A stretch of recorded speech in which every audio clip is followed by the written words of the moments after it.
జయశంకర్ భూపాలపల్లి జిల్లా కాళేశ్వరంలో కీలక ఘట్టం ప్రారంభమైంది. పవిత్ర పుణ్యక్షేత్ర శ్రీ కాళేశ్వర ముక్తీశ్వర స్వామి ఆలయ పునరుద్ధరణ, విస్తరణ పనులు అధికారికంగా ప్రారంభమయ్యాయి. ఇవాళ ఉదయం 5 గంటల నుంచి 8 గంటల వరకు ప్రాయశ్చిత్త పూజలు నిర్వహించిన అనంతరం ఉదయం 8:15 శృంగేరి పీఠాధిపతి శిష్య బృందం ఆధ్వర్యంలో ప్రత్యేక కళాపకర్షణ కత్రువు ప్రారంభమైంది. ఈ కత్రువులో కళాశాలలో దైవిక శక్తిని ఆవాహనం చేసే కార్యక్రమం చేపట్టారు. ఈ నేపథ్యంలో ఆలయ ఈవో కార్యాలయంలో దేవాదాయ ధర్మాదాయ శాఖ కమిషనర్ హనుమంతరావు గ్రామస్తులు భక్తులతో సమావేశమై మాస్టర్ ప్లాన్ వివరాలు వెల్లడించారు. సుమారు 198 కోట్లతో ఆలయ అభివృద్ధి పనులు, అదనంగా 60,000 కోట్లతో అష్టతీర్థాల అభివృద్ధి చేపట్టనున్నట్లు తెలిపారు.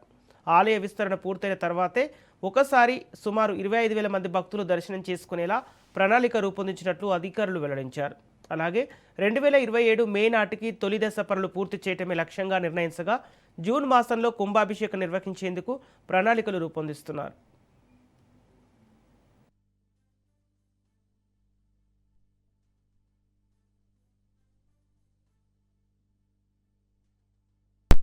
కాళేశ్వరం ముక్తేశ్వర స్వామి టెంపుల్ యొక్క పునరాభివృద్ధి పునర్నిర్మాణం కోసం పూర్తి ప్లాన్స్ తోటి పూర్తి స్థాయిలో శృంగేరి పీఠాధిపతి గారి యొక్క అనుమతితోటి ప్రతి ఒక్కటి కూడా దాదాపు 3 సమావేశాలతోటి వారి అనుమతితోటి అంత ప్లాన్ అంతా కూడా రెడీ అయింది. ఈరోజు అడ్వైజర్ గారు నేను ఇద్దరం కలిసి రావడం జరిగింది. ఇప్పుడు సమయం ఆసన్నమైంది. మనకు పుష్కరాల్లోపే ఈ దేవాలయ పునర్నిర్మాణ అభివృద్ధి జరగాలి కాబట్టి శృంగేరి పీఠాధిపతి వారు పెట్టినటువంటి ముహూర్తం మేరకు బాలాలయం జరుగుతుంది. సో అక్కడికి కళాకర్షణ చేసి మూర్తుల్ని తర్వాత ప్రతిమల్ని తరించడం జరుగుతుంది. ద్వారా ఇది ఆదిముక్తేశ్వర ఆలయానికి బాలాలయం ఉంటుంది.